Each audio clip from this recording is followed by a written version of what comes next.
Hi friends, this is Venkatesh Devasani.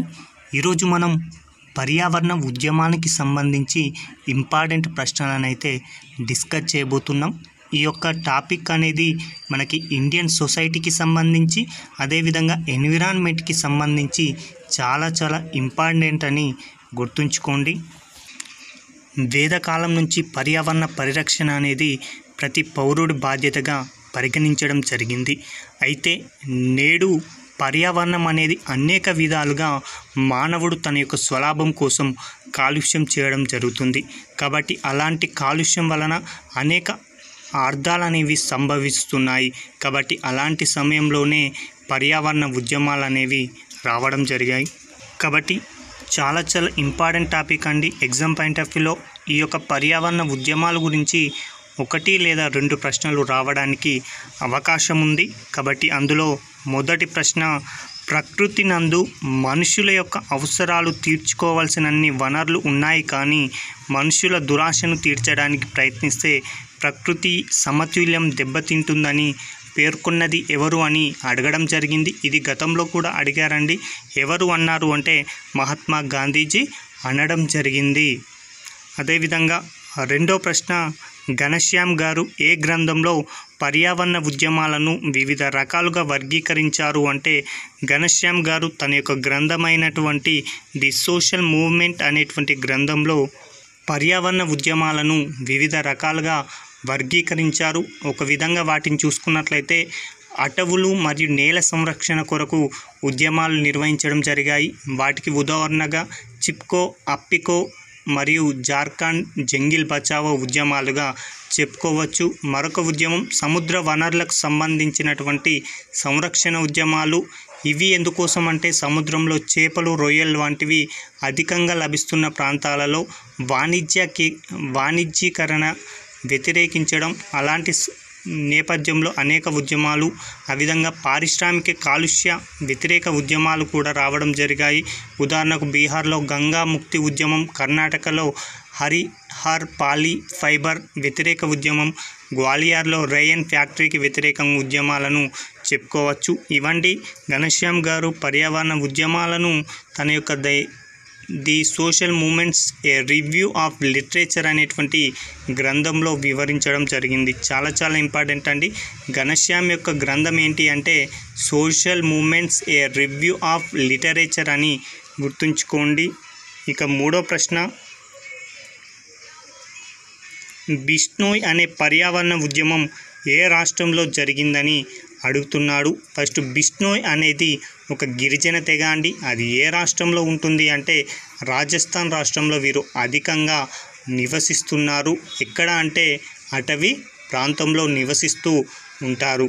అయితే ఈ యొక్క ఉద్యమం 1730 సంవత్సరంలో ఈ యొక్క బిష్నోయ్ తెగ నివసించే ప్రాంతాలలో అడవులు నరికివేతకు కొంతమంది ప్రయత్నించగా అమృత కుమారి అనేటువంటి మహిళ తన పిల్లలతో కలిసి చెట్లను ఆలింగనం చేసుకొని అడవులను నరకకుండా కాపాడేటువంటి ఒక ప్రయత్నం అయితే చేయడం జరిగింది. వీరి యొక్క విధానం నుంచి స్ఫూర్తి పొందుకొనే తరువాత 1973లో చిప్కో ఉద్యమమైన, ఆ తరువాత 1982లో అప్పికో ఉద్యమాలు కూడా రావడం, అందులో కూడా చెట్లను ఆలింగనం చేసుకొని వాటిని నరికివేయకుండా కాపాడుకోవడం జరిగింది. అయితే ఇందులో బిష్నోయ్ అనగా 29 అని అర్థం. ఇది ప్రీవియస్ బిట్ అండి. బిష్నోయ్ అనగా అర్థం ఏంటి అని అడిగాడు, కాబట్టి 29 అని గుర్తుంచుకోండి. వీరి యొక్క బిష్నోయ్ తెగకు సంబంధించి గురువు ఎవరు అంటే శ్రీ జంబేశ్వర్ గారు అని గుర్తుంచుకోండి. ఇతను బిష్నోయ్ తెగకు పర్యావరణ పరిరక్షణ కోసమై ఒక 8 నియమాలనైతే బోధించడం జరిగింది. ఈ యొక్క బిష్నోయ్ తెగవారి యొక్క పవిత్ర జంతువు ఏది అని కూడా గతంలో అడిగాడండి. జింక అని గుర్తుంచుకోండి. వీరు బిష్నోయ్ తెగవారు ప్రముఖంగా పర్యావరణ మరియు జంతు ప్రేమికులు. గతంలో సల్మాన్ ఖాన్ జింకల వేట కేసు అనేది అతడు కోర్టు గుమ్మం ఎక్కడంలో ఈ యొక్క బిష్నోయ్ తెగవారు కీలకమైనటువంటి పాత్ర పోషించారని గుర్తుంచుకోండి. ఇక నాలుగో ప్రశ్న, చిప్కో ఉద్యమం ఏ సంవత్సరంలో జరిగిందని అడుగుతున్నారండి. భారతదేశంలో అనేక రకాల పర్యావరణ ఉద్యమాలు అనేవి జరిగాయి. ఆ యొక్క పర్యావరణ ఉద్యమాలన్నిటిలోకెల్లా అత్యంత ప్రాచుర్యం పొందినటువంటి ఉద్యమం ఏదైనా ఉందా అంటే అది చిప్కో ఉద్యమం. ఎందుకోసం అంటే ఈ యొక్క ఉద్యమం అనేది గాంధేయ మార్గంలో కొనసాగడం జరిగింది. చాలా ఇంపార్టెంట్ అండి. చిప్కో ఉద్యమం ఎప్పుడు ప్రారంభమైందంటాడు, అది 1973 సంవత్సరం. అసలు చిప్కో అంటే ఏంటిదంటే చెట్టును ఆలింగనం చేసుకోవడం అని అర్థమండి. ఈ యొక్క ఉద్యమంలోనే అండి మహిళలు అధికంగా పాల్గొనడం జరిగింది. ఈ యొక్క ఉద్యమం సందర్భంగానే పర్యావరణం అనేది శాశ్వత ఆర్థిక వ్యవస్థ అని సుందర్లాల్ బహుగుణ ఒక నినాదాన్ని అయితే ఇవ్వడం జరిగింది. ఈ ఉద్యమం అనేది 1973 ఏప్రిల్ 23న ఉత్తరాంచల్లోని గరియావార్ లోయలో ఉన్నటువంటి చెమేలి జిల్లాలో ప్రారంభమైంది. అయితే యాక్చువల్గా ఈ ఉద్యమం అనేది 1970 సంవత్సరంలోనే ప్రారంభమైనప్పటికీ 1973 కల్లా ఈ యొక్క ఉద్యమం అనేది ఉద్యమ రూపాన్ని సంతరించుకుంది. ఇక 5వ ప్రశ్న, చిప్కో అనే పదాన్ని మొదటిసారి ఎవరు ఉపయోగించారని అడుగుతున్నారండి. ఈ చిప్కో అనే పదాన్ని శాలిని ఘనశ్యామ్ అనేటువంటి ఒక సాధారణ కార్యకర్త మొదటిసారిగా వినియోగించారు. అది ఉత్తరప్రదేశ్లోని 1961లో మహిళలు సంఘటితంగా ఏర్పడి ఉత్తరాంచల్ సర్వోదయ మండలిని కూడా ఏర్పాటు చేయడం జరిగింది. ఈ యొక్క ఉద్యమాన్ని ఎవరు ప్రారంభించారు అంటాడు, చండీ ప్రసాద్ భట్ గారు ఈ యొక్క ఉద్యమాన్ని అయితే ప్రారంభించడం జరిగింది. అదే చండీ ప్రసాద్ భట్ గారు దేశోలి గ్రామ్ స్వరాజ్ మండలిని కూడా ఏర్పాటు చేయడం జరిగింది. ఓకేనా. చండీ ప్రసాద్ భట్ గారు చిప్కో ఉద్యమాన్ని ప్రారంభించినప్పటికీ తర్వాత సుందర్లాల్ బహుగుణ మరియు గౌరీదేవి గారు తోడై ఈ యొక్క ఉద్యమాన్ని ఉవ్వెత్తున ఎగిసేలా ముందుకు తీసుకురావడం జరిగింది. ఈ ఉద్యమాన్ని అడవుల వాణిజ్యీకరణకు వ్యతిరేకంగా జరిగిన ఉద్యమంగా మనం గమనించాలి. ముఖ్యంగా ఉత్తరాంచల్లోని గరియావార్ లోయలో ఉన్నటువంటి చీర్ మరియు ఫైర్ వృక్షాలను నరికివేయకూడదని, ఆయా వృక్షాలను ఉద్యమకారులు ఆలింగనం చేసుకుని తమ యొక్క నిరసననైతే తెలియజేయడం జరిగింది. ఈ యొక్క ఉద్యమంలో మహిళలు అధిక సంఖ్యలో పాల్గొన్నారని చెప్తున్నాం కాబట్టి దీనినే ఎకో ఫెమ్యూనిస్ట్ ఉద్యమంగా కూడా సామాజికవేత్తలు పరిగణించడం జరుగుతుంది. చిప్కో ఉద్యమం పరిశీలించడకు ఉత్తరప్రదేశ్ ప్రభుత్వం ఎవరి నేతృత్వంలో కమిటీని నియమించింది అని అడుగుతున్నారండి. నేడు ఉత్తరాఖండ్ అండి. నాడు 1973 ఆ సమయంలో ఉత్తరాఖండ్ అనేది ఉత్తరప్రదేశ్లో ఒక భాగం అండి. అప్పుడు చిప్కో ఉద్యమం అనేది ఉత్తరప్రదేశ్ రాష్ట్రంలోనే జరిగింది.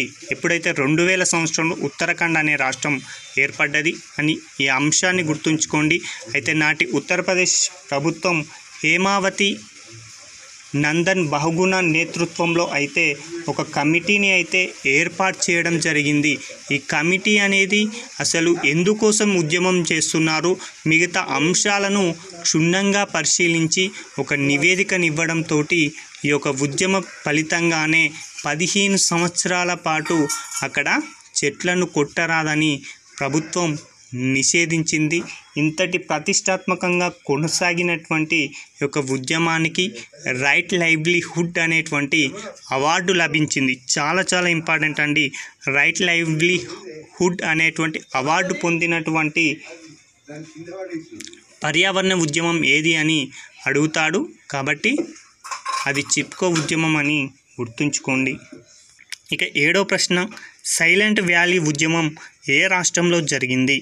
సైలెంట్ వ్యాలీ ఉద్యమం అనేది కేరళ రాష్ట్రంలోని పలక్కడ్ జిల్లాలో ప్రవహించేటువంటి పెరియార్ నది ఉపనది అయినటువంటి కుర్తిపూజ లేదా కాంతిపూహ అనేటువంటి జల విద్యుత్ శక్తి కేంద్రాలను ఈ యొక్క ప్రాంతాలలో నిర్మించాలని ప్రభుత్వం నిర్ణయించింది.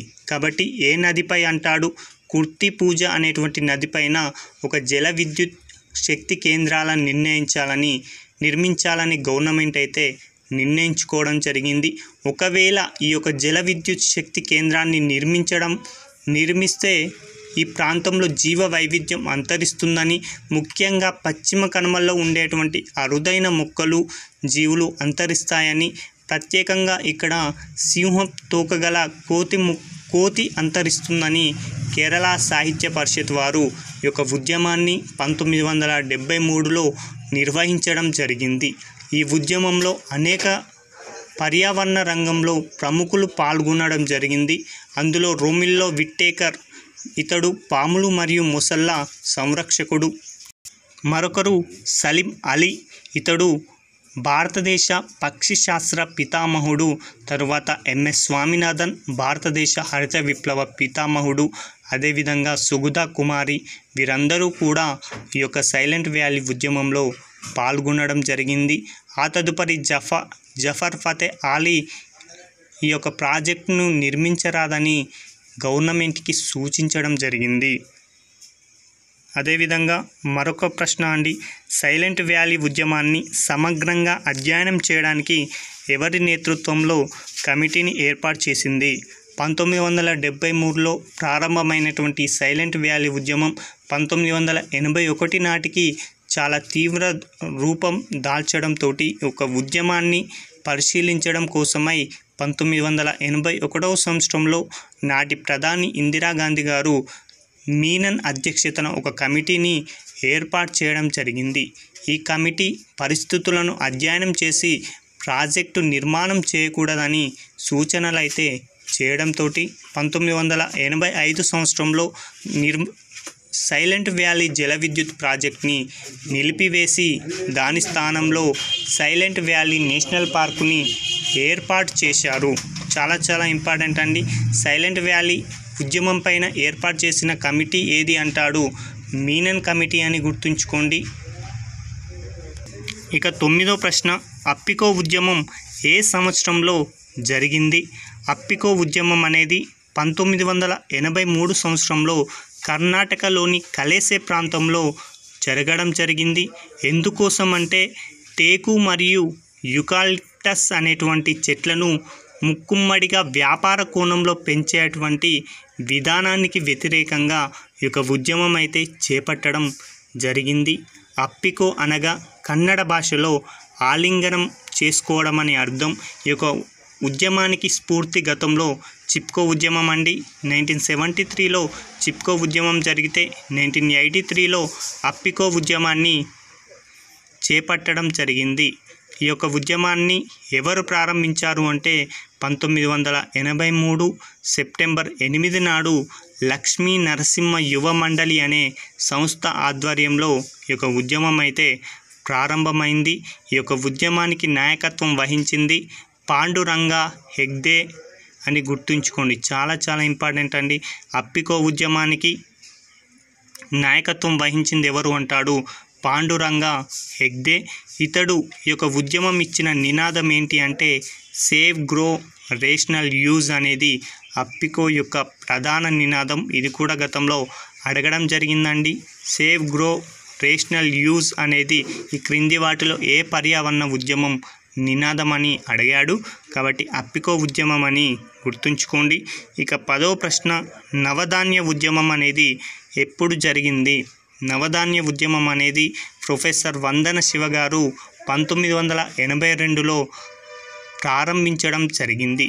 ఎందుకోసం ఈ యొక్క ఉద్యమాన్ని ప్రారంభించారంటే జీవ వైవిధ్య పరిరక్షణ, సాంప్రదాయ దేశీయ వంగడాల సంరక్షణ మరియు సేంద్రియ పద్ధతుల ద్వారా వ్యవసాయం చేయడంపై అవగాహన కల్పించడం లాంటి లక్ష్యాలతో ఈ యొక్క ఉద్యమం అయితే ప్రారంభమైంది.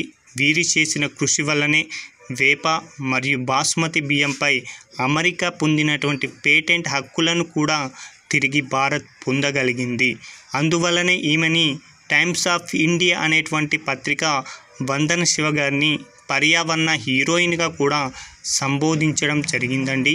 ఇవండి ఈరోజుకు సంబంధించి ఇంపార్టెంట్ పర్యావరణ ఉద్యమానికి సంబంధించి 10 ప్రశ్నలని మనం డిస్కస్ చేయడం జరిగింది. తదుపరి వీడియోలో మిగతా ప్రశ్నలు డిస్కస్ చేస్తే మనకి పర్యావరణ ఉద్యమం అనేది అయిపోతుంది. Thank you.